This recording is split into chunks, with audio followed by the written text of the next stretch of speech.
Perfeito. Tá. Por favor, eu vou pedir para o senhor me dizer o seu nome completo, a sua data de nascimento, nome dos seus pais. Meu nome é Jefferson Romiro Lopes Goulart. Sim, confirmo. Certo. Então, agora sobre os fatos, senhor Jefferson, o senhor tem o direito de permanecer em silêncio, tá? O senhor não é obrigado a responder nenhuma das perguntas que lhe forem feitas, mas hoje é o dia do seu julgamento, então é o momento que o senhor tem para explicar para o Conselho de Sentença sobre os fatos que o senhor está sendo acusado, porque são eles que vão fazer o seu julgamento. Segundo consta aqui na denúncia, no dia 30 de novembro de 2016, por volta da 1h, ali no bairro Tristeza, em Porto Alegre, o senhor teria, mediante recurso que dificultou a defesa da vítima e para assegurar a ocultação de outro crime, desferido disparo de arma de fogo, matou Andrei Ronaldo Goulart Gonçalves, com 12 anos de idade à época do fato. O crime teria sido cometido mediante recurso que dificultou a defesa da vítima, que foi atingida por um disparo de arma de fogo na região da cabeça, efetuado por seu tio, pessoa em quem confiava, durante o repouso noturno, sendo dessa forma surpreendido, o que dificultou sobremaneira qualquer possibilidade de reação e defesa.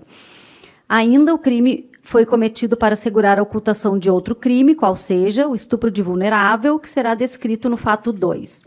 E, por fim, o crime foi praticado com prevalecimento das relações de coabitação, uma vez que o senhor residia na mesma casa e dormia no mesmo quarto que a vítima, que era seu sobrinho.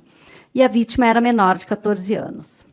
O segundo fato, então, segundo a denúncia, entre os dias 29 e 30 de novembro de 2016, em horário incerto, no mesmo local, o senhor teria praticado ato libidinoso com Andrei Ronaldo Goulart Gonçalves, então com 12 anos de idade, manipulando seus órgãos sexuais. Conforme consta, então, do depoimento da testemunha Kátia, consta aqui na denúncia que o senhor, abre aspas, gostava de andar com guriazinhas e gurizinhos, fecha aspas, e na data do fato, após Kátia, mãe da vítima, retornar de aniversário, percebeu um comportamento estranho por parte da vítima, que havia passado as últimas horas sozinha com o tio.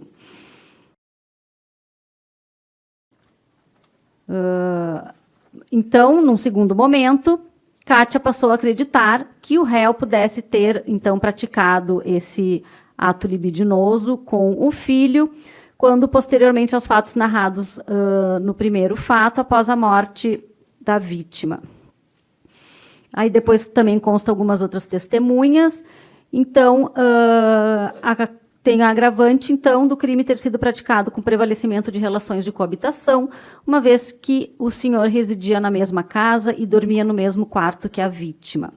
Então, o senhor está sendo acusado aqui de um crime de homicídio duplamente qualificado, majorado pelo fato de ter sido praticado contra pessoa menor de 14 anos, ainda com a agravante da coabitação, e também do crime de estupro de vulnerável, também com a agravante da coabitação. São esses os fatos, senhor Jefferson, da acusação. O senhor deseja falar sobre eles? Sim, excelência. Pois não, então, pode falar. Então, tá. Aquela noite, assim,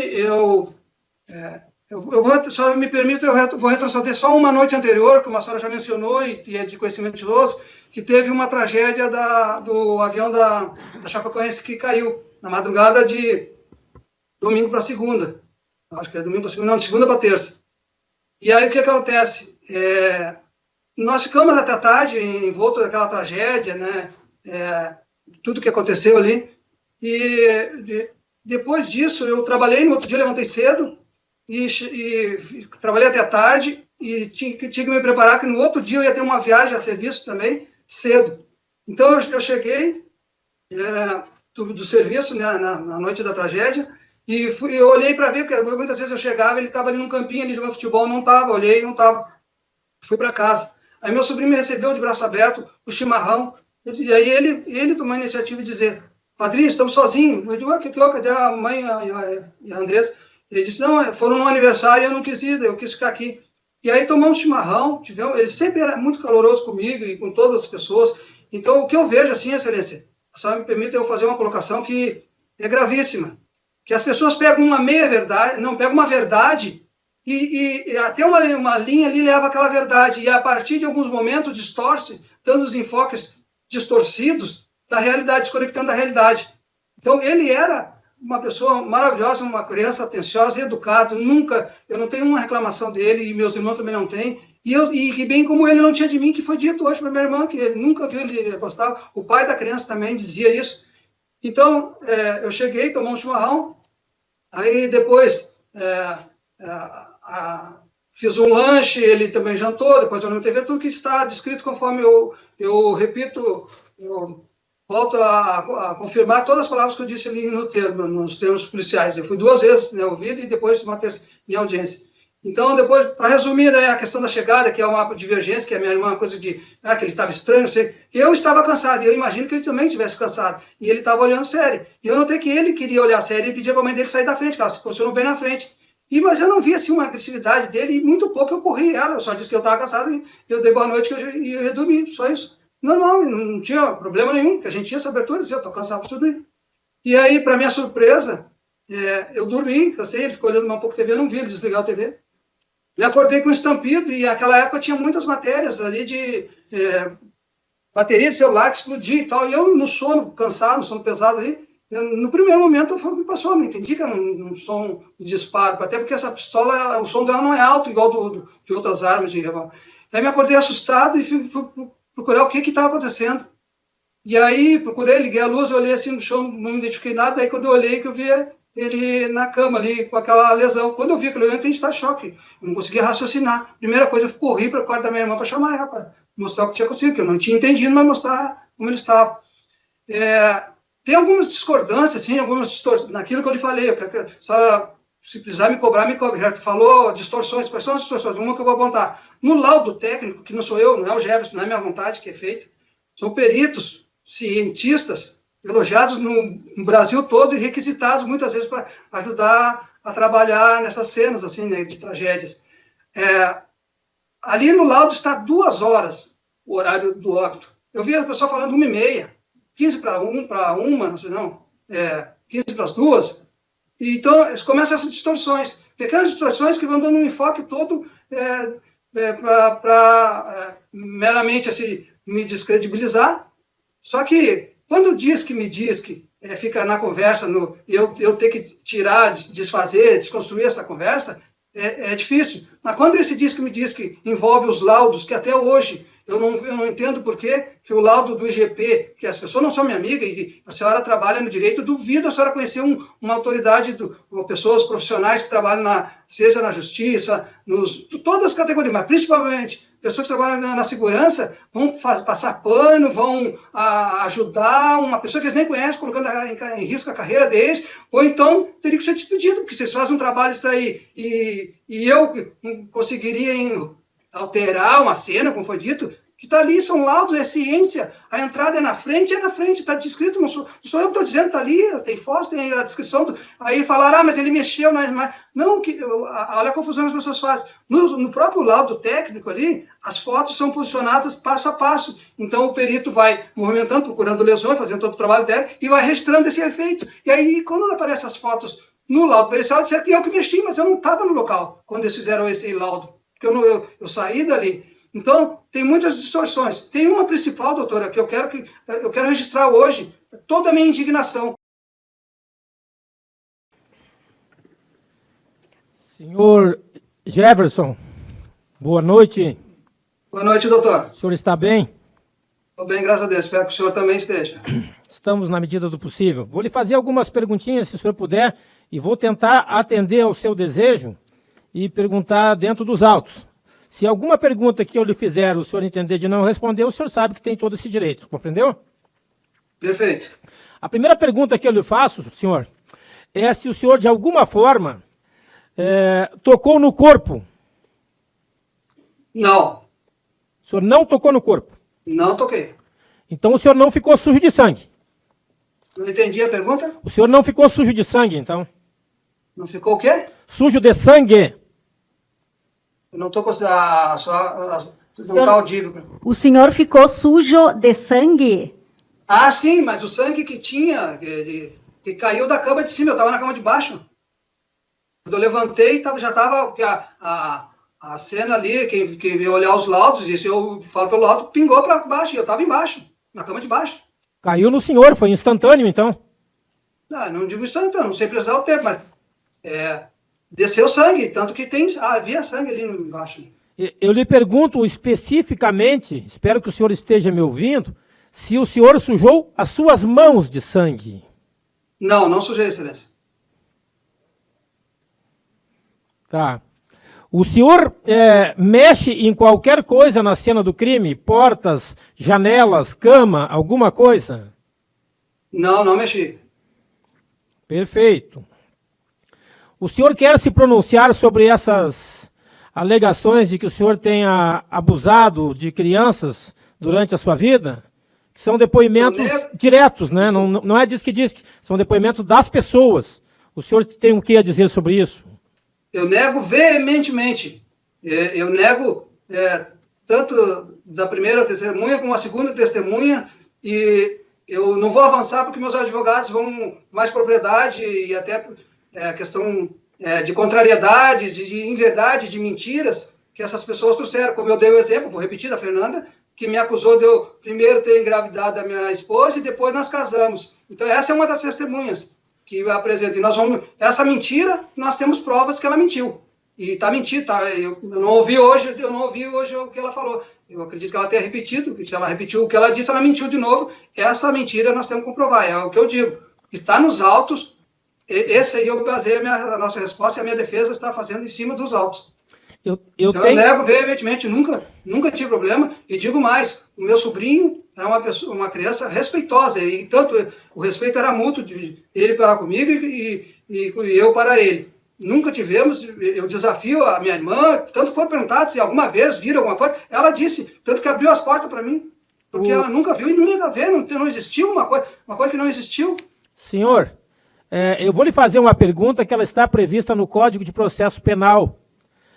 O Código de Processo Penal prevê que se pergunte ao réu as razões pelas quais as pessoas o acusam. O senhor sabe por que é que essas pessoas mentem contra o senhor, o que elas teriam contra o senhor que as levassem a fazer uma acusação tão grave? Além da questão do caráter dessas pessoas, que, como eu disse há pouco, que a gente consegue provar que ela mentiu, se ela mentiu, tem algum problema no caráter, né? Eu não vejo razões, porque não tem solidez nessas denúncias, e supostamente acontecido há 40 anos atrás. Então, eu convivi com essas pessoas diariamente, eu morei na casa dessa pessoa que está me acusando hoje, fiquei de caseiro da casa dela, cuidando da casa em janeiro de 2017, tomamos chimarrão, brincamos, e aí essa pessoa disse que eu teria abusado 40, 30 anos atrás, sei lá quantos anos, sério. Então, não fecha, não tem solidez essas mentiras, né? Então, o que elas apresentam aí é uma fantasia, que algumas coisas a gente consegue desvendar, e outras é o diz que me diz, né? Vieram e disseram, né? Senhor Geverton. Pois não. Estou lhe fazendo as perguntas bem pontuais, espero estar sendo claro, e lhe proporcionando as suas respostas. Sobre o exame residuográfico, o senhor de fato lavou as mãos antes de fazer este exame, conforme o senhor disse lá, se não me engano, na fase policial? Excelência, de fato, eu fui no banheiro, não me lembro de quanto tempo ali, e realmente lavei as mãos. Foi lavado e como eu disse, pode vir até em desfavor a mim, mas é uma verdade, eu não vou mentir. Mas só que, por contrapartida, depois que foi acusado aí, o delegado Batorelli, se não me engano o nome dele, ele, que até esclarecendo um ponto, assim, aproveitando o gancho da sua pergunta, porque eu não vou avançar outros pontos, só aproveitando a sua pergunta. Ele que era autoridade policial ali, eu estava lá fora aguardando o trabalho da perícia, ele veio até mim e me disse que a perícia local inicialmente apontava para um possível suicídio. Essa foi a informação que ele me trouxe, eu acho que mais alguém deve ter ouvido ali, e essa foi a informação que eu passei para cá, porque a autoridade disse, e no relatório de perícia local está isso, consta isso. Agora aquela história de manda foto, tira foto, é pura bobagem aquilo ali. Então, o exame residual, só para completar especificamente, eu me voluntariei perante essa autoridade, eu disse, doutor, sou voluntário a fazer o exame residuográfico. Ele disse, não, Gerto, não é obrigado, porque, como eu já disse, o trabalho inicial indica possível suicídio, mais do que é bom, sempre é bom ajudar a esclarecer os fatos. E assim foi feito. Eu fui apresentado lá no Palácio da Polícia através de ofício. Não foi essa história de uma amiga, do amigo, não sei o quê. Um ofício, e me apresentei e fiz o exame de rotina, como todos fazem, o recolhimento ali da amostra. A sua arma era funcional. Eu lhe pergunto, o senhor carregava a sua arma com quantos cartuchos? Eram 14 cartuchos no carregador e um na câmera. Então o senhor deixava um cartucho a menos? Não. É que eu verifiquei agora aqui na internet, essa pistola tem capacidade para 16. É que o carregador, as munições são pagas pelo número de munições que cabem no carregador. Eu não entendi. Não, é assim, eu colocava uma e carregava para o tambor. E aí depois botava no carregador e fechava a arma normal. Eu tinha 14 no carregador e uma no O carregador estava completo? Senhor? O carregador estava completo? Eu usava as 14, né? Inclusive está na perícia aí, foi recolhido. Sim. Eu não mexi. Não, do jeito que estava a arma, eu não mexi na arma. É por isso que eu estou lhe perguntando, porque na perícia consta 14 cartuchos e eu não sei se eu estou equivocado, a verificação que eu fiz, essa pistola, esse exato modelo, ele tem capacidade para 15 mais 1. Aí eu lhe pergunto, o senhor tinha o carregador completo? Eu tinha 14, excelência. Tinha 14 e 1. A pergunta não é essa, não é quantos. Eu pergunto, era completo, estava cheio? Estava completo com 14 cartuchos. Andamos em círculos, vou pular para a próxima pergunta. A janela do quarto estava fechada ou estava aberta? A janela estava fechada, que estava friozinho à noite. O máximo que a gente fazia era deixar alguma fresta, mas fechava. Quando íamos dormir, a gente fechava a janela. Alguém mexeu na cena do crime que não seja o senhor antes do crime? Ou do fato que não seja o senhor antes da perícia? Eu saiba não, porque depois que chegou a perícia, foi isolado o local e ninguém deve ter mexido nele. A minha irmã esteve ali, eu não sei o que ela fez no quarto, eu não vi, não ficava o tempo todo com ela ali também. O senhor, de alguma forma, se aproximou da janela depois que a vítima recebeu o disparo? Não, nenhum momento. Eu visto hoje, hoje ela prestando depoimento, e inclusive seu irmão Everton disse que teve até meio que uma discussão entre ela e o senhor, antes ainda de começar qualquer inquérito e tudo mais, dizendo que quem viu a arma na mão da vítima foi o senhor. Que o senhor, inclusive, apontou para ela, olha ali a arma. O que o senhor tem a nos dizer sobre essa questão? Vou lhe dizer bem, como que eu já disse, inclusive assinei o que eu falei, e assino de novo. Agora não é necessidade que está sendo gravado. Eu estava em estado de choque, ela também. A minha versão, a minha memória, o que me diz foi que eu acessei a cama pela cabeceira da cama, para onde estava voltada a cabeceira, e ela pela lateral. Até aí as falas convergem. Na minha memória, quando ela puxou o cobertor, ela viu a arma. E ela gritou assim, a arma. E eu falei, a minha pistola.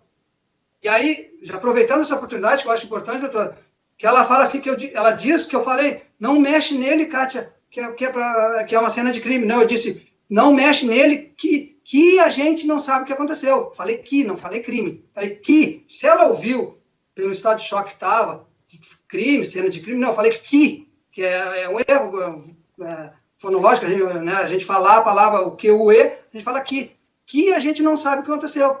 Que isso aí é básico, que não deve mexer, infelizmente, é triste, mas não tinha o que fazer mais, já estava desvalecido ali, né? Então, nessas alturas, a gente não sabia, eu não conseguia entender o que tinha acontecido. Então, ela mesmo sabia, ela sabe disso que não se deve mexer. Mas eu entendo, como mãe, como pai, eu não sei se eu também não faria a mesma coisa que ela fez. Então, isso aí, a relevância de que fui eu, ela, nós dois estávamos simultaneamente vendo, olhando a arma. Bom, mas pelo que o senhor está nos dizendo, então, realmente a vítima estava coberta. Se ele estava não todo coberto, ele estava Não, é que o senhor falou que ela descobriu. Não, descobriu a parte do o senhor meio acabou de do nos corpo. dizer que a Kátia descobriu o filho. Eu acabei de ouvir o senhor falando isso. Sim, do meio do corpo, mais ou menos, onde estava, eu imagino que a arma estava abaixo dessa visão. Então, quando ela puxou, nós vimos a arma. Certo. Quando ela puxou o cobertor. Então, estava abaixo das mãos. A arma estava acima das mãos. Não, no meio das mãos dele. Eu estou falando, o cobertor cobria as mãos. No ângulo que ela via, talvez cobrisse. Para mim também, né? Porque ela entrou por um lado e eu entrei para o outro lado. Eu via eu não via a arma, eu vi o corpo, o ombro dele, assim, que ele está meio de lado. Eu não consegui. Ela via melhor ali onde ela estava. Eu acho que por isso que eu entendi que ela viu e falou primeiro, porque ela, no ângulo que ela estava, ela chegou primeiro. Questão de angulação, né? Bom, aí eu tenho algumas questões para lhe perguntar. O senhor, então, admite que, nesse momento, também viu a arma, correto? Quando ela descobriu. Sim. A primeira questão. O senhor sabe me explicar por que esta coberta não tem nenhum furo? Não tem o quê? Nenhum disparo, nenhum furo. Eu acho que essa pergunta caberia ao perito, Excelência, mas, na minha visão, o disparo foi lateral à coberta. Então, se a coberta está no lado e o disparo foi de frente, na cabeça, meio que, eu acho que é a impossibilidade de questão geométrica, de ter disparo num cobertor que está ao lado. É que o senhor mesmo... Essa é a leitura que eu faço. Mas eu acho que essa... É que o senhor mesmo está nos dizendo... quiser desmontar a minha versão, só vai perguntar para o perito, eu acho que vai ser melhor que eu. É que o senhor mesmo está nos dizendo que só foi possível ver a arma a partir do momento em que foi destapada as mãos da vítima. Então, esta coberta cobria as mãos da vítima. Lateralmente, né? E aí eu não consigo, eu estou lhe perguntando como que esta coberta não estava furada. Não tinha tiro. Então eu vou lhe repetir essa pergunta, a resposta, porque foi lateralmente. Lateralmente, mas esse tiro, veja só, ele entrou na região frontal e saiu na região parietal. Ele não foi ele foi reto. Ele entrou, ele foi totalmente reto. Ele não teve nenhum inclusive a descrição dele é essa. Ele é um tiro reto. Ele não foi lateral. Exato. Então você está dizendo o que eu estou dizendo, que a coberta estava na lateral, não tinha como ser desvio. Eles estão falando a mesma coisa. A segunda questão, considerando que quando os peritos chegaram, a vítima estava de bruços e a arma estava embaixo, o senhor disse para o meu colega, doutor Amorim, agora que não houve nenhuma modificação no corpo, que o senhor não modificou o corpo. Como é que o senhor me explica, então, que esta arma estava embaixo do corpo? Eu não mexi no corpo. Se alguém mexeu, não fui eu. Mas, eu não mexi. Mas o senhor não ficou sozinho ali no quarto com a vítima? Sim, porque por ter ficado sozinho não quer dizer que eu tenha mexido. Não mexi, porque eu vou repetir. Eu mesmo tive a iniciativa de falar para a Cátia que não devíamos mexer. E assim eu procedi, e ela também não mexeu mais, pelo menos na minha frente ela não mexeu. Não sei se, fora isso, ela pode ter feito carinho nele, ou sei lá, abraçado ele em desespero de mãe, mas eu não mexi e não vi se ela mexeu. Eu não posso afirmar que mexeu e nem mexeu, porque eu não vi. Aí eu entro numa próxima questão.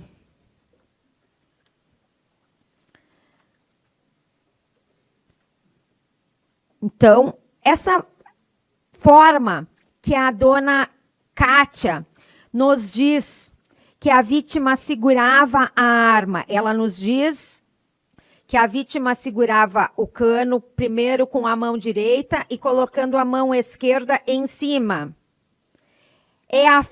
E com a arma próximo ao corpo. É a forma que o senhor viu? Excelência, eu vou lhe dizer uma verdade do que eu vi. Eu não memorizei a posição, esses detalhes que ela tem. Eu não fiquei olhando, eu estava em estado de choque, não vi. não prestei atenção, a mão assim, essa percepção eu não tive. Eu não tenho nem na memória, porque eu não me lembro de ter visualizado e ficar observando qual é a posição que ele estava. Certo. Nesse momento eu não visualizei. Bom, o senhor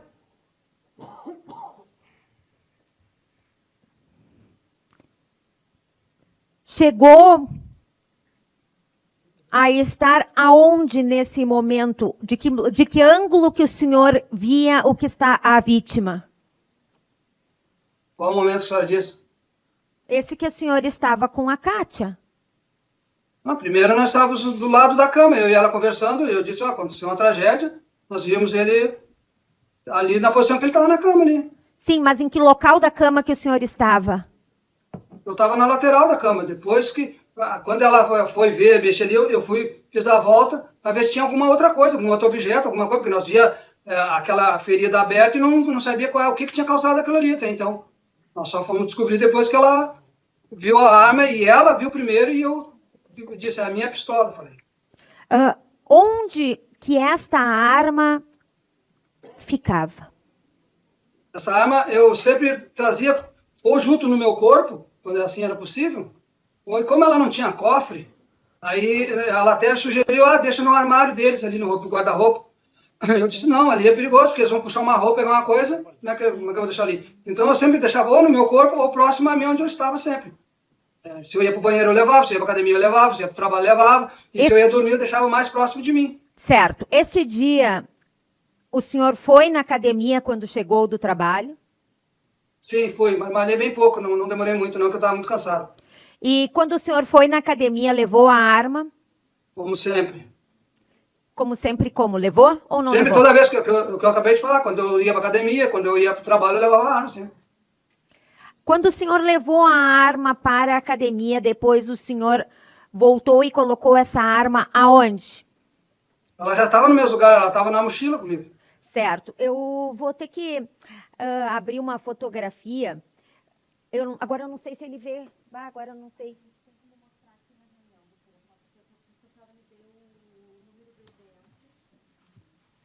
Certo.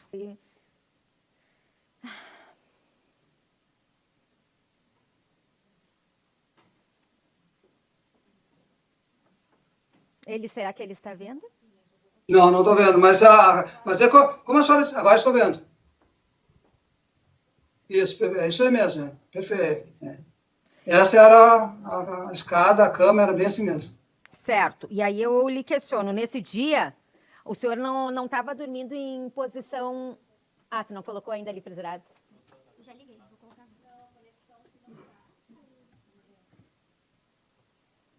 Está ali, doutora? Repete para mim. O senhor, nesse dia, estava dormindo normalmente, com a sua cabeça encostada no travesseiro. Encostada no quê? No travesseiro.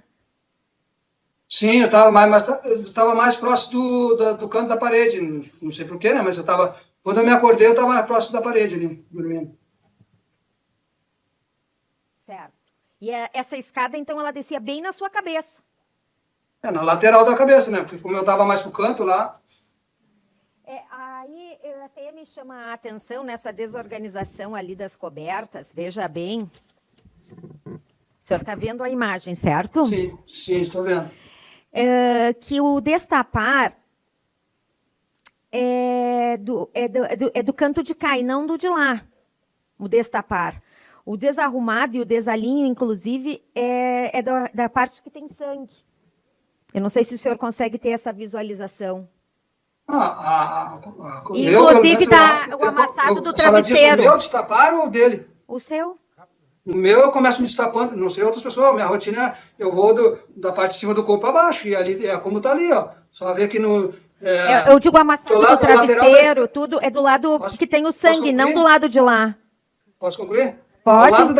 Ao lado da escada ali, ó, se a senhora ver, é que eu não consigo apontar aqui, eu vou tentar descrever da melhor maneira possível. Ao lado da escada, assim, entre a escada e o fundo, os pés da cama ali, ó, a senhora vê ali não tem coberta, e ali, quando eu ergui a coberta, eu estava tapada, né, destapei, empurrei para os pés, assim, para o meio, para a lateral e para os pés, que é assim como está, bem como está aí.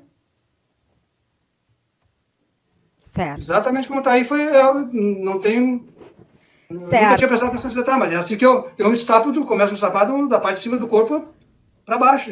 Certo. E então o senhor não viu nem ele descer, nem subir dessa escada e nem abrir... Posso lhe acrescentar um detalhe? Pode. Se a senhora observar, olha a posição do travesseiro.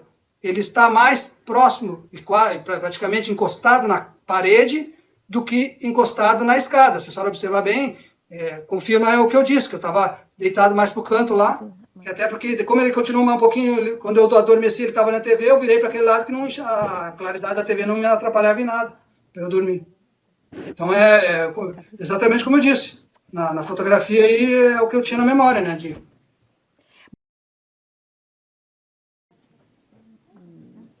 E, na verdade, eu me equivoquei, eu estava falando de memória. É o evento... O nome está em cima, caso do Luciano. Evento 3, processo ali, Jude um 5, aí, folha... tá abaixo ali, ó. Já vai, só um pouquinho, Jefferson.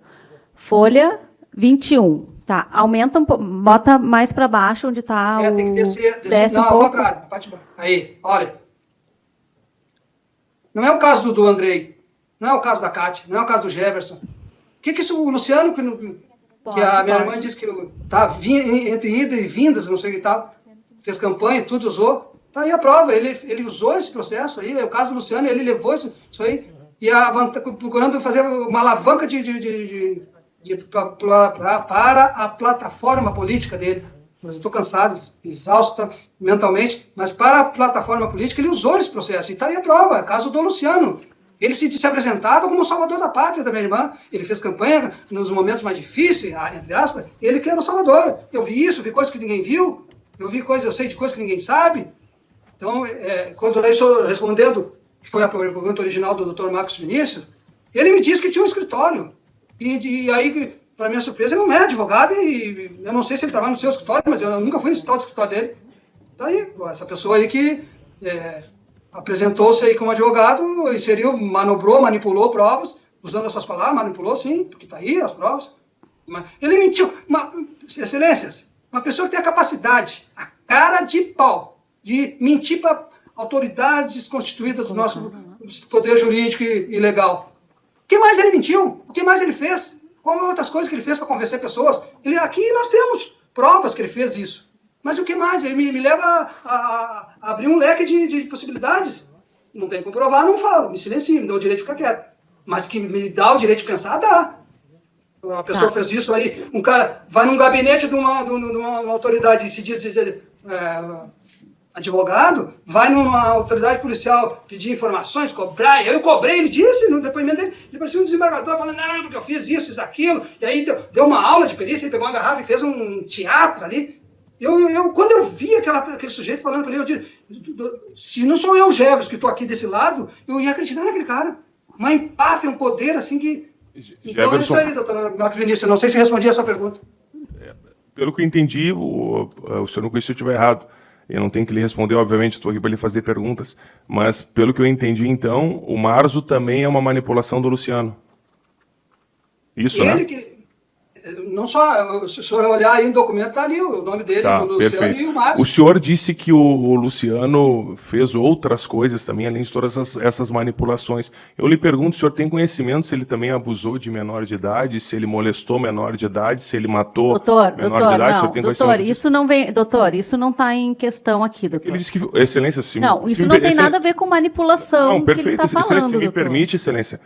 E até porque esse Luciano ele não está aqui para se defender, ele não está sendo acusado de nada. A senhora só me permite a pertinência. Ele fez uma colocação, deixou no ar que Luciano teria outras condutas graves. Não, doutor, não, me isso aí não, doutor. A senhora só me dá a palavra só para concluir. O senhor caçou minha palavra pertinência. na outra vez, doutor? Eu tô falando Doutor, agora. o senhor se dirige às vezes a presidente, doutor. Doutor, eu estou conduzindo aqui, doutor, por favor. Doutor, essa questão do Luciano, eu acredito que vocês vão explorar nos debates, até porque os jurados devem estar meio perdidos em relação a esse tal Luciano, porque ele não prestou depoimento aqui. Hoje não. Tá? Hoje não. Sim, vocês vão mostrar os depoimentos dele. Então, assim, eu vou fazer um corte só para dar uma pequena explicação para os jurados de quem é que o Luciano, que o réu está falando. O Luciano, que o réu está falando, era, à época dos fatos, namorado da dona Kátia, mãe da vítima. E aí ele pelo que consta do que o réu está falando, ele teria tomado algumas atitudes voltadas à investigação desse fato. E aí o resto está nos autos, o que teve, o que não teve. Acredito que o Ministério Público vai apresentar para vocês, acredito que a defesa também vai apresentar para vocês, tá? Mas, assim, se o Luciano praticou crime sexual contra quem quis, isso não tem nenhuma relevância para o processo, doutor. Eu vou indeferir essa sua pergunta. Doutora, permite uma questão de ordem? Doutor, só uma questão de ordem aqui. Uma questão de ordem muito breve, doutora. Sua intervenção é muito pertinente. O Ministério Público, no que se refere ao Luciano, no que se refere às afirmações do réu quanto à perícia, quanto a peritos, tudo são questões que nós vamos enfrentar no debate, porquanto não nos cabe debater com o réu. Senão eu poderia fazer várias perguntas aqui que deixei de fazer. Muita coisa que o réu disse nós não concordamos e vamos demonstrar que ele está errado. Só em questão de ordem, eu digo isso porque nós não vamos debater com o réu sem interferir, evidentemente, no que pensa e no que vai expor o meu querido procurador da assistência. E aproveitando o ensejo, doutor, apesar de que estamos todos cansados, eu vejo com muita felicidade o Ministério Público é facilitador do julgamento, que os jurados perguntem, e mesmo todos cansados, eu sugeriria que perguntassem até mais, que ninguém vá dormir com dúvidas.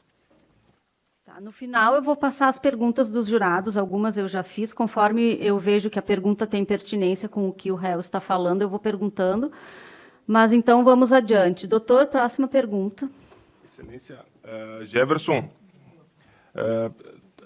aconteceu uma reunião que a Kátia alegou entre você, ela e os filhos, para dizer que tu tinhas arma, do perigo da arma, orientar dicas de segurança. Essa reunião aconteceu ou isso é uma mentira da Kátia? Sim, aconteceu, eu declarei, a própria Kátia também declarou, aconteceu. Certo. Nessa reunião que foi feita, o senhor indicou o local que a arma ficaria guardada ou, por questão de segurança, o senhor não disse para as crianças onde a arma ficaria guardada? Eu não indiquei, mas é meio óbvio, né? Não sei se ele ouviu quando a Kátia me ofereceu para guardar no guarda-roupa ali, eu disse não, ali não, porque ali as crianças mexem. Então, a casa, o quarto, o apartamento era pequeno, né? Não era muito grande, então não tinha opções, né? Ou a arma estava comigo, e eu não usava o guarda-roupa para não botar minhas roupas ali, eu botava na minha mochila ali. Então, eu não falei para ele, não falei para a Kátia mesmo, ela não sabia também. Mas, uma pessoa de mediana inteligência, olha, o padrinho disse que tem arma, mas eu falei no sentido que era uma obrigação minha de alertar, porque de repente ele vai mexer sem querer, ou vai afastar, jogar a mochila para um lado e pode... Inclusive, depois, futuramente a gente vai discutir, no meu caso, mas só uma das questões que eu avisei, que essa arma era perigosa, ela foi até tirada, o próprio delegado, o autoridade policial, disse que ela foi retirada de circulação, foi trocada, porque ela efetuava disparos sozinho também, causava muitos acidentes. Então, a minha preocupação era exatamente essa, não mexer na arma e não despertar curiosidade, que isso é uma técnica que a gente usa, que não falar nada, ele vai saber, ou é o policial que não tem arma, ele vai saber, mas para não instigar mais ainda, eu já mato a charada. Isso aí é um procedimento que nós policiais normalmente fazemos, quando a gente vai para um lugar assim, que não é a nossa casa, né? Então, não mexe aqui, não. Foi feita a reunião e foi exatamente como o senhor disse, perfeito. Tu sabes dizer qual foi o destino das outras peças de roupas do Andrei? Se for não sei. As que não foram repetindo, além das cuecas, doaram outras roupas para mim, e as outras que minha irmã deu destino, não sei. Sinceramente, não sei o que ela fez. E qual foi o destino que o senhor deu? Eu doei para uma familiar nossa que tinha, na época ela tinha as crianças mais ou menos do tamanho deles, e só vão permitir, se for para a doutora Ana pedir o nome, eu dou, mas é uma pessoa que está enfrentando um monte de dificuldade, não vou trazer um problema para ela, mas eu doei para essa pessoa, uma tia, que é tia da Fabiana, é uma da família. Como não tinha sentido fazer o que com as roupas, diferente, assim, como eu não conhecia algum órgão para doar, eu digo, ela está precisando, eu entendi, né, que não magoar a memória dele, ia ser usado uma pessoa de bem, né, pessoas da família, não da família da sanguínea nossa, né. Tá bem, eu agradeço a sua colaboração, estou satisfeito, excelência, obrigado. Muito obrigado. Doutor, agora o senhor vai responder as perguntas dos seus advogados, tá, Jefferson? Perfeito. Doutor, pois não. Obrigado, excelência. Jefferson, está me ouvindo? Está me ouvindo? Agora eu estou ouvindo. Tá ok. Jefferson, eu quero começar já de início contigo a respeito da pergunta que a doutora Lúcia Calegari fez em relação ao Frota. porque, Jefferson, não ficou bem esclarecido por você qual foi a avaliação que ele fez. Eu preciso que você explique isso para a gente. Qual foi a avaliação que ele fez, que depois ele acabou entendendo a situação do que havia acontecido? Explica para a gente melhor isso. Eu vou explicar com base... Eu não falei com ele sobre isso, mas eu vi o depoimento dele, eu acompanhei o depoimento dele e entendi... Inicialmente, eu acredito que até de forma precipitada e talvez até cautelar, sabe? Quando a gente chega no lugar onde houve uma tragédia, um incidente, tu tem que estar com um ambiente aberto, não pode ser você entrar com visão de túnel olhando só para um lado. E ele fez isso, só que ele se precipitou e fez uma avaliação. E depois ele corrige isso a tempo, na última oitiva que ele foi chamado em juízo, ele disse, não, realmente eu vi, se os peritos disseram isso, era lógico que era esse o caminho, mas no primeiro momento eu achei que era isso. E ele diz isso, palavras dele, estão nos autos aí. Então, mesmo se ele mantivesse, eu não ia ficar bravo com ele, tá? Sei lá, porque é um direito dele, mas dentro da percepção dele, da capacidade dele, da experiência, mas depois ele mesmo se corrige isso aí. Não sei, acho que eu prestei atenção muito nesse detalhe, porque ele faz essa correção, não. Depois vieram os laudos e eu vi que não era isso. E aí eu concordo. Era o que os laudos dizem. Deixa eu trazer uma memória para você.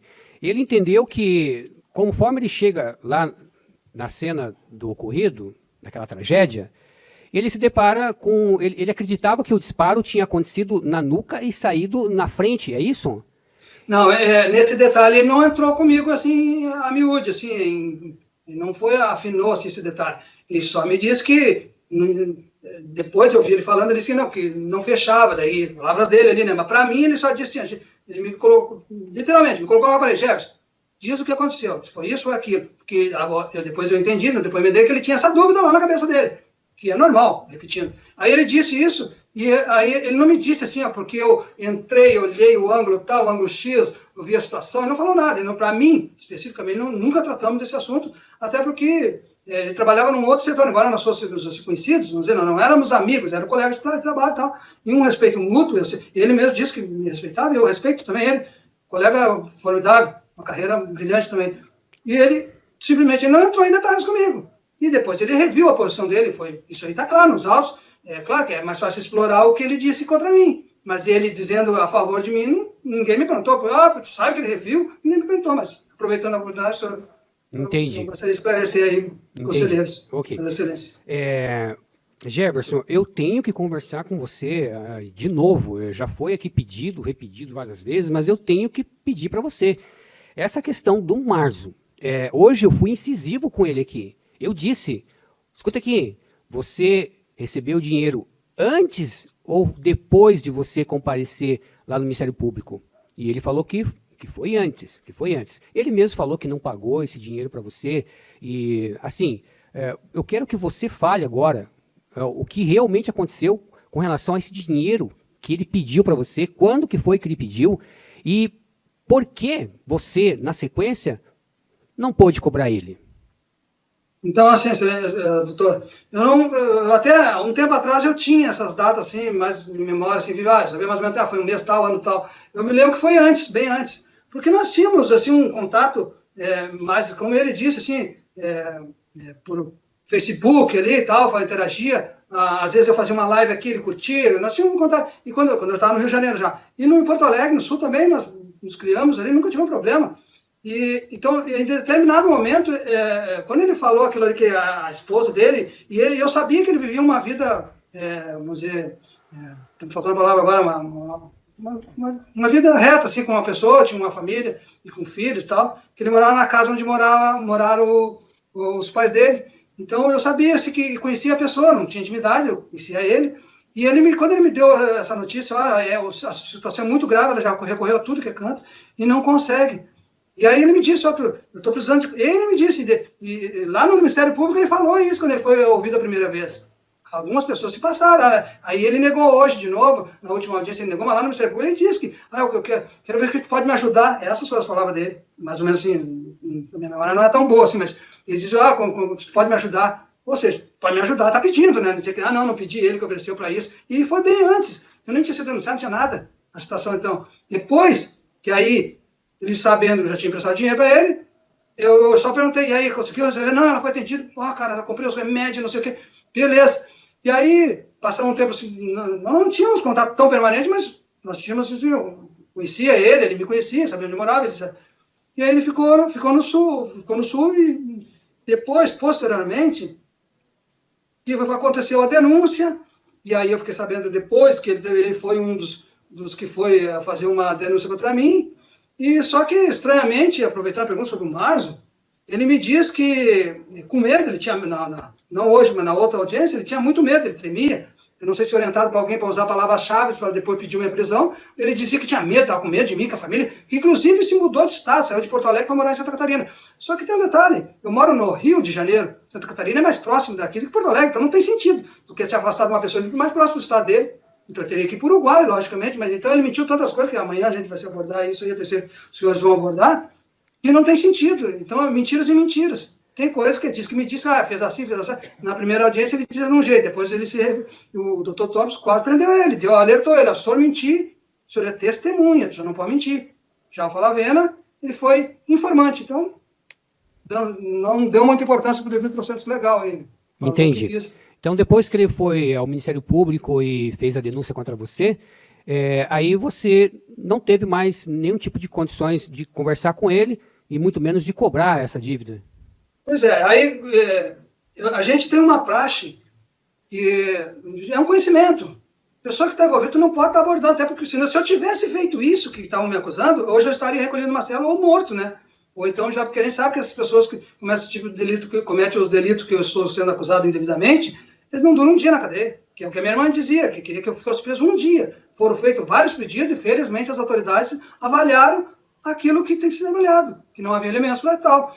Mas, voltando ao Marzo, eu não poderia procurá-lo. Vamos dizer assim, minha consciência legal, assim, meu sentimento, eu não posso, mesmo tendo um prejuízo financeiro, que eu ajudei e faria novamente, se eu voltasse no tempo, tivesse ele me pedir se eu tinha condições de ajudar, eu ia ajudar, mas eu não poderia fazer essa aproximação sabendo do que ia incorrer em erro, não é certo, mesmo que eu seja inocente, não é certo.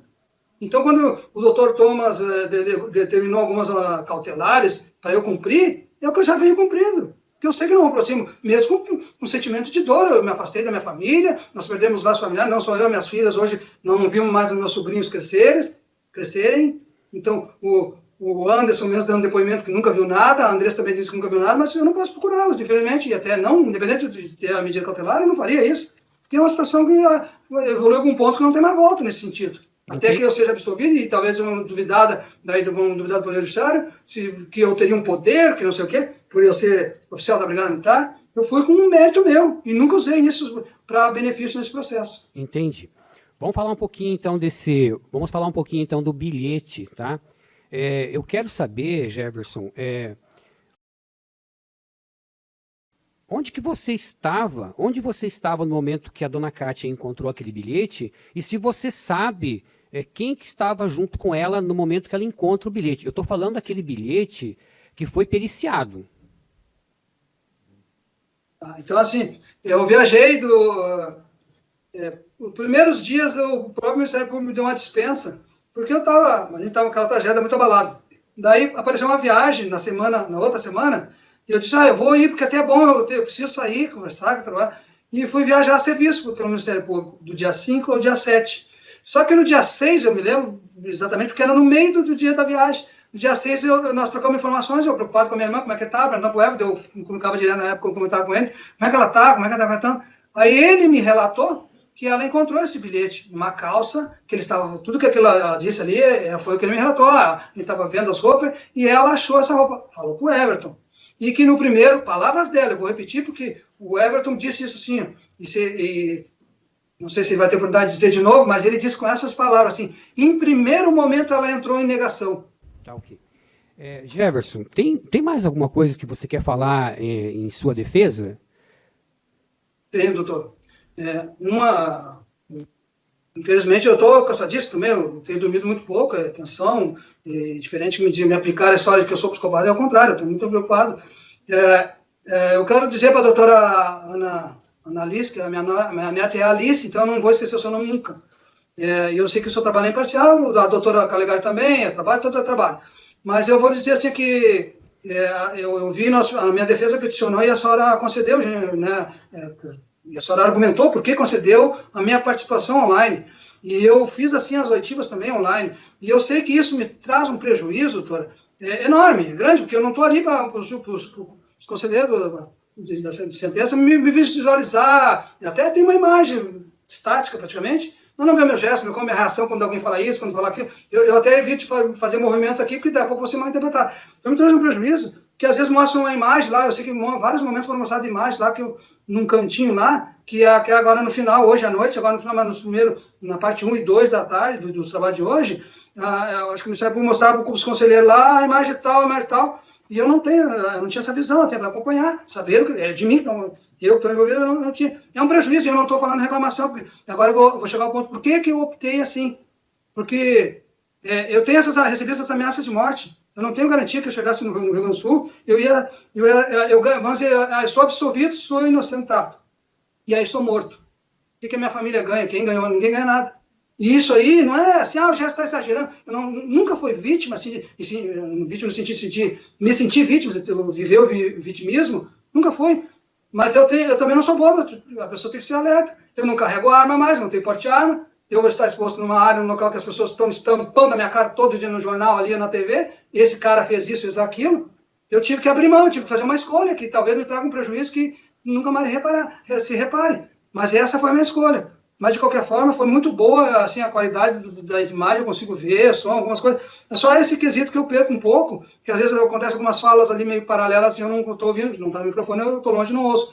Essas imagens no canto, mas demais, assim, talvez outras pessoas possam utilizar, eu acho que é uma boa ferramenta, com certeza. Eu fico feliz que a Justiça possibilitou para mim essa ferramenta. Tá ok, então. Jefferson, muito obrigado.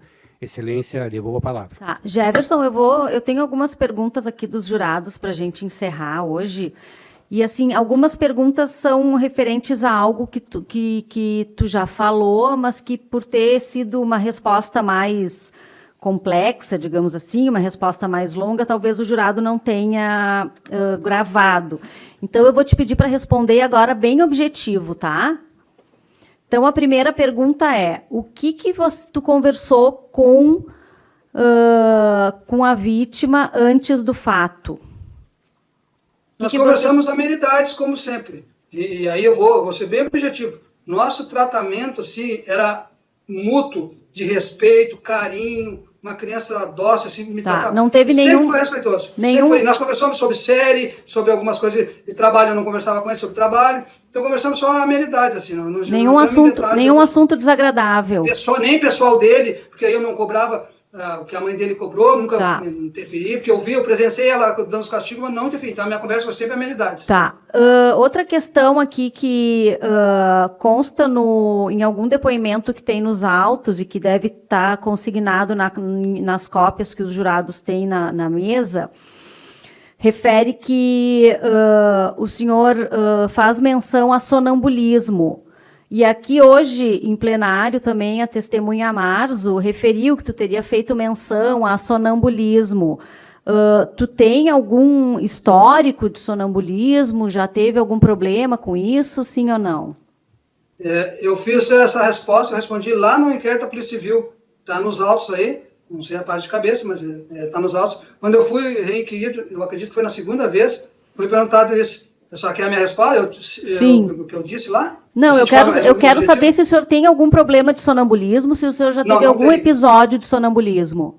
Eu tive episódios raros, quando eu era bem mais jovem, mas depois, quando eu não sei porquê, foram se acabando, mas nada grave, nunca aconteceu nada de grave, nem comigo, nem com as pessoas em volta. E o senhor toma alguma medicação para dormir? Ou tomava naquela época, ou tomou naquele dia, naquela noite? Não, nunca tomei, não tomava e não tomo ainda. Tá. Aqui tem uma pergunta referente ao bilhete, mas já ficou, então, segundo consta aqui, não há divergência de que quem localizou o bilhete foi a dona Kátia, né? Em uma da calça, tá. Isso. O senhor confirmou que o senhor lavou as mãos naquela noite, correto? Correto. O senhor tinha alguma sujeira nas mãos? assim... Não, sujeira não tinha, eu estava com as mãos limpas, a própria Kátia diz, né? Porque Tá. eu fiz a minha necessidade fisiológica, né? Então, Tá, o senhor lavou as mãos porque o senhor fez xixi, foi no isso? instinto, eu nem Tá. pensei, eu em choque ainda, eu devia ter Não, pensado, tá. fico sujo, mas Não tinha sangue nas mãos. não tinha sangue, a própria Kátia viu que não tinha. Tá. Quando o senhor foi chamar a dona Kátia, o senhor bateu na porta ou o senhor abriu a porta pela maçaneta? Eu bati na porta e depois eu abri. Tá, o senhor a porta estava fechada e aí o senhor Encostado. precisou abrir pela maçaneta, isso ou o senhor só empurrou a porta? Não, eu girei a maçaneta e pela gravidade da situação eu Tá. intervi, porque eu invadi o quarto dela, literalmente. Tá, Eu só dei um perfeito. alerta, bati primeiro e... Perfeito. O senhor sabe por que naquele momento em que a polícia foi fazer a perícia ali no local do fato, né, o IGP, a polícia, por que não foi entregue o celular do menino naquele momento? Olha, o celular, naquele momento ali a gente não sabia, eu pelo menos não sabia nem estado de pesquisa, não tinha nada até, então até que ele era um celular de uso dele. E eu não sei onde é que a Kátia guardava, porque era dito por ela que o telefone estava com ela. Então, eu acho que ele nem estava em volta dele, eu imagino, isso é a ideia que eu faço, posso estar totalmente errado. Mas não estava próximo a ele, porque Tá. eles recolheram o que está próximo. Ela devia ter guardado em algum lugar para ele não ter alcance comentário de castigo. Sim, Né? mas ninguém pediu para o senhor esse celular naquele momento. Para mim, não, para ela, Tá. eu não sei. Porque Não, ela que era para o mãe. senhor, estou perguntando para o senhor. Para o senhor Pra não mim, foi não. pedido. Tá. Para mim, não, senhora. O senhor esteve em posse do celular da vítima em algum momento depois do fato? Sim. Por quanto tempo o senhor ficou com esse celular? No dia 7 de dezembro, ao final do dia, que eu retornei de viagem, isso está consignado nos autos, os conselheiros podem confirmar, que eu tenho, inclusive, apensei aos autos, coloquei junto Tá. um relatório de viagem, do dia 7 até o dia do depoimento, que foi dia 14, que eu fui na Polícia Civil.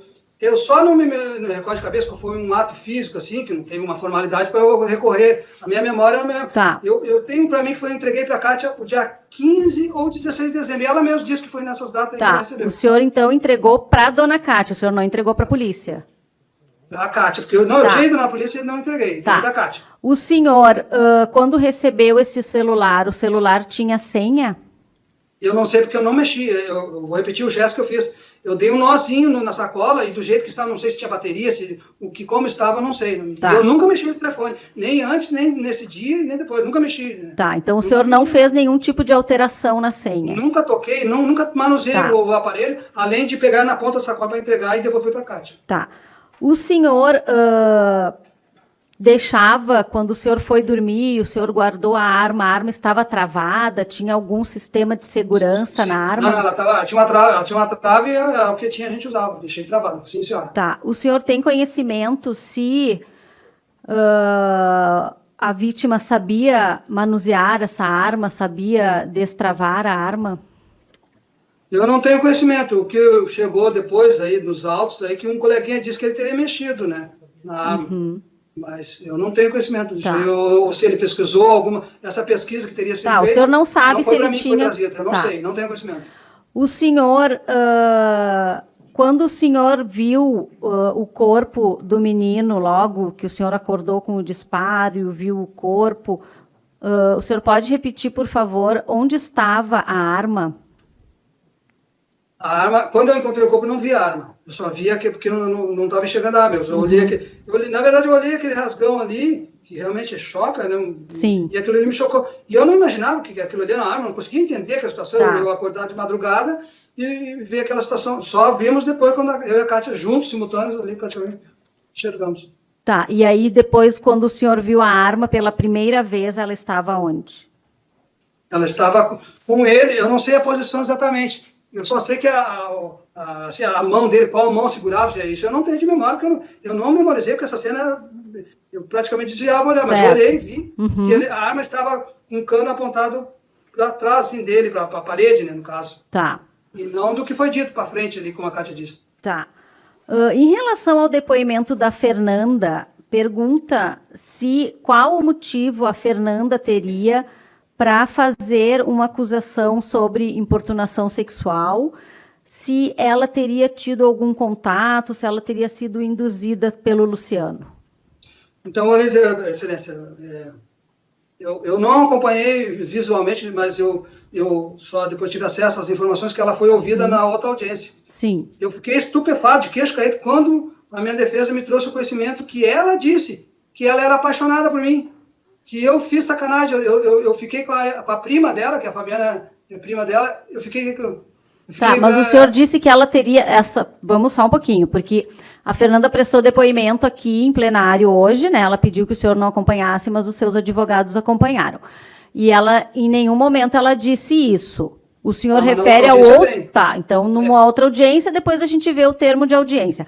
A pergunta é se ela... Questão de ordem, doutora, ela nunca disse isso. Tá, e depois a gente vê os depoimentos dela, doutor. Se o senhor atribui isso a algum contato, algum induzimento pelo Luciano, sim ou não? Eu não tenho como afirmar. Posso até desconfiar, mas não tenho como afirmar. Eu não tenho conhecimento. Dessa informação eu não tenho nos autos. Assim, que, o Luciano foi lá na Fernanda, não tem. Tá bom. Segundo consta no depoimento da testemunha Marzo, disse que num determinado momento, quando o senhor, então, quando houve a conversa sobre o depoimento dele na polícia, o senhor teria dito, abre aspas, tu sabe o que tu vai fazer, boa sorte para ti e para tua família. O senhor confirma isso? O que o senhor quis dizer com isso? Não, eu nego veementemente, não disse, não ameacei ele, não, vou repetir, eu nunca ameaçaria. Tanto que ele foi livre, foi hoje novo, e não é meu papel fazer isso aí, ameaçar uma pessoa. Quer dizer, cabe a mim provar que o que ele está dizendo não é verdade. Não ameacei, não faria. Então, nós encerramos o dia de hoje, tá, pessoal?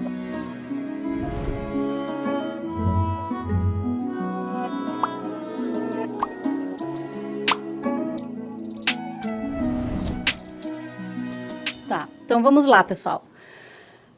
Então, o Conselho de Sentença se reuniu, chegamos a uma decisão. Antes de fazer a leitura da sentença, eu preciso fazer alguns agradecimentos. Em primeiro lugar, eu quero agradecer aos servidores do Poder Judiciário, em especial aos da comarca de Porto Alegre, que as pessoas não sabem, mas para realizar um júri desse tamanho, são muitas mãos, é muita gente trabalhando há bastante tempo, desde que o júri foi designado. Nós temos servidores aqui abnegados, trabalhando, prestando um serviço à sociedade. Como vocês devem saber, o nosso Tribunal de Justiça é um dos mais produtivos do país e é, sem dúvida nenhuma, graças a esses nossos servidores. E aproveito, então, que hoje é o Dia do Servidor Público para homenageá-los, os meus agradecimentos e lamentar publicamente toda essa perseguição que é feita aos servidores públicos. Que isso tenha um fim, porque o que se fala do serviço público não é verdade. Agradeço ao meu gabinete, Lorenzo, Carol, Paulo e Duda, que também prestaram um serviço, me ajudaram o tempo todo, né, desde organização do plenário, pesquisas, minuta, pedido de hotel, tudo isso, gente, a gente faz daqui. Agradeço ao meu cartório, na pessoa da gestora Ana Flávia, também nos ajudaram muito. Aos oficiais de justiça, em especial os que trabalharam hoje, a Helena, a Mônica, o César, o Jorge, a Cerise e o Yuri. Muito obrigada, pessoal. O júri não teria dado certo sem vocês. Agradeço a Karine e a Daiane, que cuidam da nossa copa e da nossa limpeza. Sem vocês, também o nosso júri não teria saído bem como saiu. A segurança judiciária e aos terceirizados da segurança, que também foram incansáveis para garantir que o júri ocorresse de forma segura, de forma ordenada. Agradeço aqui em nome da pessoa do André, que está ali, que desde que ficou sabendo que o júri ia sair, está atrás para nos ajudar, para que tudo funcionasse na ordem. Ao Ministério Público, doutora Amorim, doutora Lúcia, temos nossas divergências doutrinárias, doutor. Já viramos até notícia, né? Pelas nossas divergências. Mas somos amigos. E posso dizer que é uma honra trabalhar ao lado de vossas excelências. Oi? Do YouTube, é. Agradeço aos advogados, doutores, a bancada da defesa. Muito obrigada pelo trabalho respeitoso, pelo trabalho dedicado. eu saio daqui segura de que o réu foi muito bem defendido, e sem isso nós não temos um julgamento justo, né? A defesa é essencial para que tenhamos um julgamento justo. Agradeço ao pessoal da assistência, que se comportou muito bem. Peço desculpa se alguma das minhas chamadas foi mais ríspida, mas a gente fica tudo muito ansioso aqui para que os trabalhos saiam da melhor maneira possível. Agradeço a doutora Lourdes, que está ali no cantinho, a minha colega, minha inspiradora. É uma honra trabalhar ao seu lado, doutora Lúcia. Vossa Excelência me inspira, e é uma honra ser sua amiga também. Por fim, agradeço ao nosso Conselho de Sentença, os jurados, que são anônimos, que são pessoas da comunidade, que são pessoas que abriram mão de 2 dias de suas vidas, sem falar com seus entes queridos, sem comunicação com o mundo exterior, que ficaram atentos, que questionaram bastante tanto o Ministério Público quanto a defesa, o que indica que estavam conectados ao julgamento, que não estavam ali apenas para julgar de qualquer maneira. Vocês cumpriram com muita certeza o compromisso que vocês fizeram no início da sessão, de julgar com imparcialidade, com justiça esta causa. E, por fim, dona Kátia, a senhora vai o meu agradecimento especial. A senhora disse, no início do seu depoimento, a senhora disse que quando uma mãe sofre, todas as mães sofrem. E a senhora está coberta de razão. Quando uma mãe chora a perda de um filho, todas nós choramos. Eu sou mãe, temos muitas mães aqui. E perder um filho é uma dor que a gente não consegue saber o que é. Só quem sofre essa perda tem condições de dizer. Eu fiquei pensando o que eu ia dizer para a senhora, depois desses 9 anos em que a senhora está lutando por esse julgamento. E eu não sabia o que dizer. Então, eu me socorri de Mário Quintana, e ele diz assim: mãe, são 3 letras apenas, as desse nome bendito. Também o céu tem 3 letras, e nelas cabe o infinito. Para louvar a nossa mãe, todo o bem que se disser, nunca há de ser tão grande como o bem que ela nos quer. Palavra tão pequenina, bem sabem os lábios meus, que és do tamanho do céu e apenas menor que Deus. Dona Kátia, a senhora leva o meu carinho, as minhas homenagens, tá, e o meu respeito. E agora eu passo a leitura da sentença. Jefferson Almiro Lopes Goulart, identificado nos autos, foi pronunciado como incurso nas sanções do artigo 121, parágrafo 2º, incisos 4º e 5º, e parágrafo 4º, e também artigo 217-A, ambos combinados com o artigo 61, inciso 2º, a linha F, todos do Código Penal. O réu foi submetido ao julgamento hoje perante o Tribunal do Júri desta comarca, ocasião em que o Conselho de Sentença, ao analisar o mérito da causa, decidiu por condenar o réu nos termos em que pronunciado. Assim, em conformidade à decisão do Colendo Conselho de Sentença, declaro Jefferson Almiro Lopes Goulart, qualificado nos autos, condenado nas sanções do artigo 121, parágrafo 2º, inciso 4º e 5º, e parágrafo 4º, e do artigo 217 caput, ambos combinados com o artigo 61, inciso 2º, a linha F, todos do Código Penal. Passo a dosar a pena. Primeiro fato, artigo 121, parágrafo 2º, incisos 4º e 5º, e parágrafo 4º. Utilizo o recurso que dificultou a defesa da vítima como qualificadora do crime. Pena base, análise das circunstâncias judiciais do artigo 59 do Código Penal. A culpabilidade, entendida como a reprovabilidade social da conduta, merece maior censura do juízo, porquanto ultrapassa o ordinário dos crimes de homicídio. Conforme consta dos autos, o réu, à época dos fatos, era tenente da Brigada Militar, cuja missão, segundo consta no site da instituição, é proteger a sociedade, contribuindo para a qualidade de vida e o desenvolvimento do Rio Grande do Sul. É evidente, então, que Jefferson tinha mais do que qualquer outro cidadão o dever de agir de forma distinta, zelando e protegendo a vida. A prática de crime doloso contra a vida de uma criança, mediante disparo de arma de fogo na cabeça, demonstra enorme desconsideração pela vida e evidencia a necessidade de exasperação da pena. O acusado não ostenta maus antecedentes, pois é primário, conforme certidões acostadas aos autos.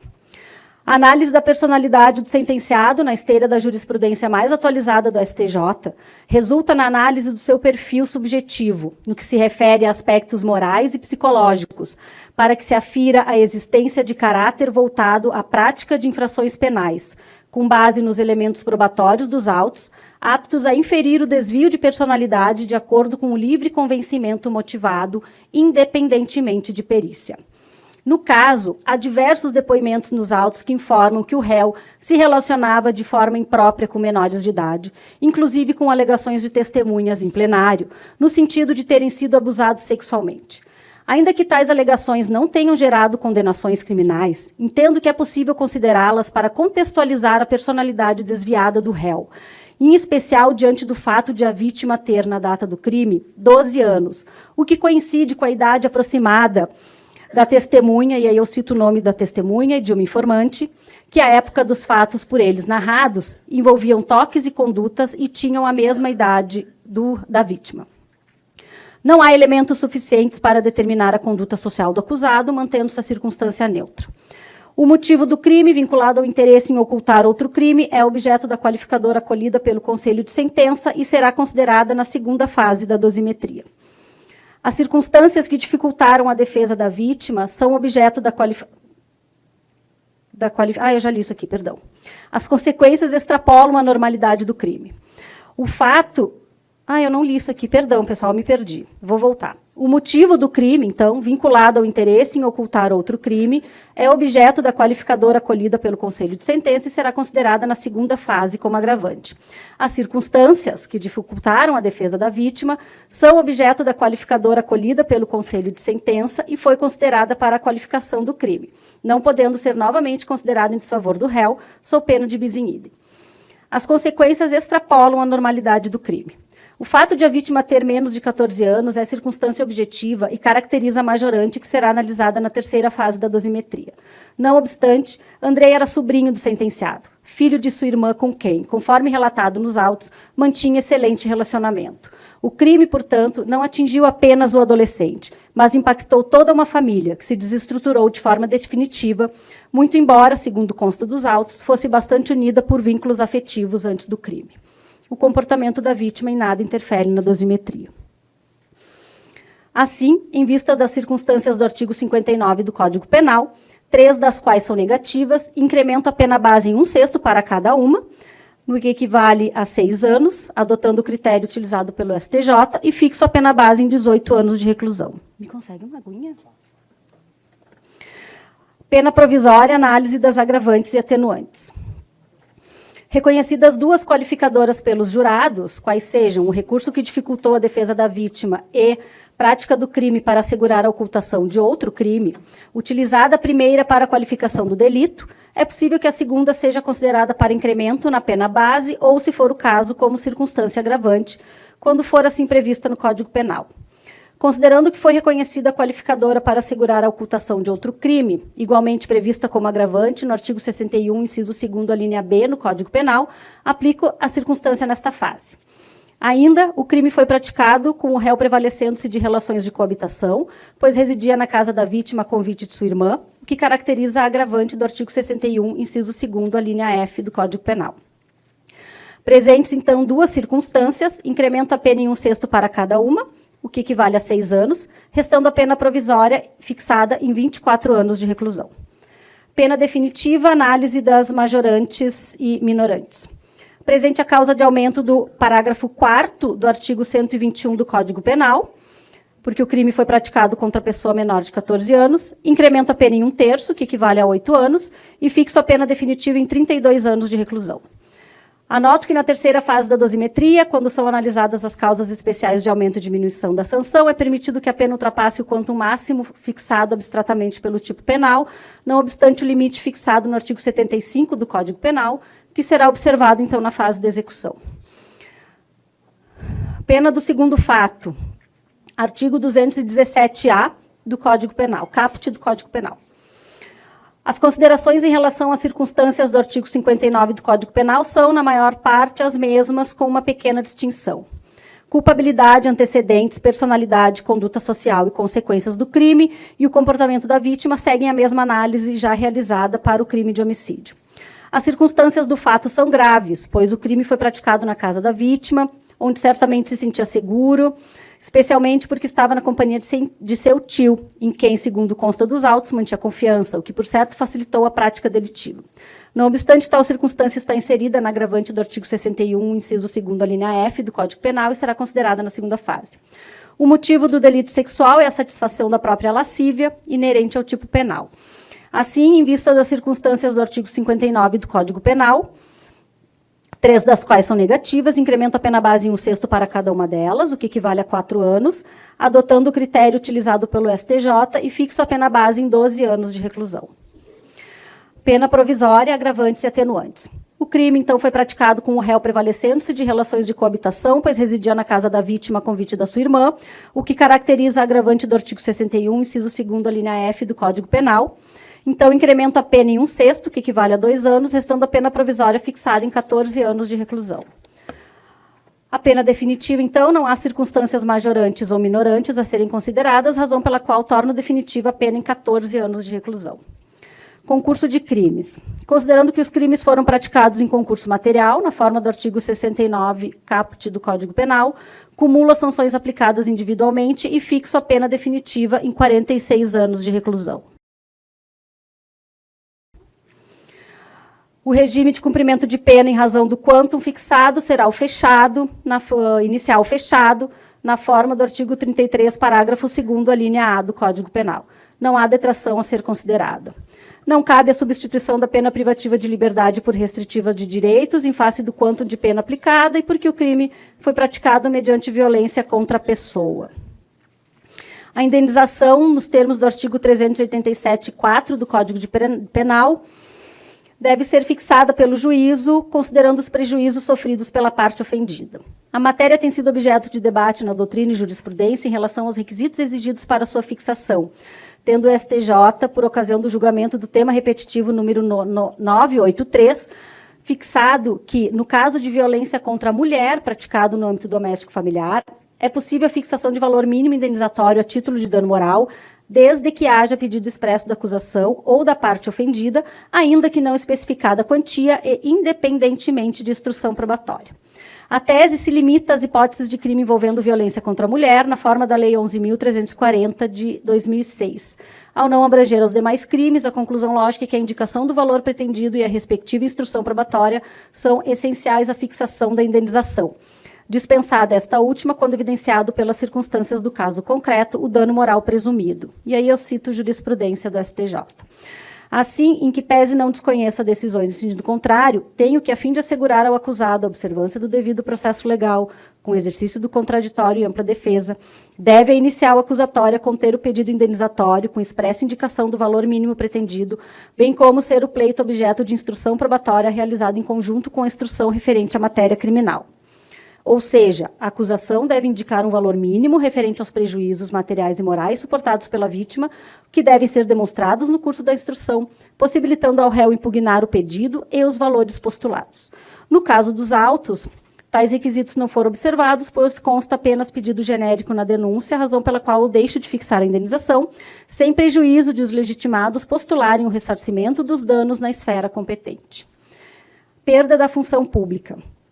O Ministério Público requereu ainda a incidência do artigo 92, inciso 1º, a linha B do Código Penal, de forma a ser o sentenciado condenado à perda da função pública. Não há como ser acolhido o pedido, pois Jefferson encontra-se na reserva da Brigada Militar, circunstância que não é abrangida pela norma legal, não sendo possível aplicá-la de forma analógica, pois causa prejuízo, sob pena de violação ao princípio da legalidade. E aí eu cito jurisprudência atualizada do STJ nesse sentido. Situação para apelar. Então, diante da sentença condenatória e considerando a recente decisão do STF no julgamento do tema 1068, determino desde logo a execução provisória da pena. Espeça-se o respectivo mandado de prisão, com imediata inclusão no BNMP e também o PEC provisório. Custas pelo réu. Após o trânsito em julgado, lance o nome do réu no rol dos culpados e remeta-se à VEC para a complementação da PEC. Demais dispositivos legais. Sentença publicada em sessão de julgamento do Tribunal do Júri. Presentes as partes que ficam intimadas, nada mais. Pessoal, então, novamente, os meus agradecimentos aos jurados e às juradas. Muito obrigada. Vocês estão dispensados de amanhã. Vamos todos para casa em paz, então. E eu declaro encerrada a sessão.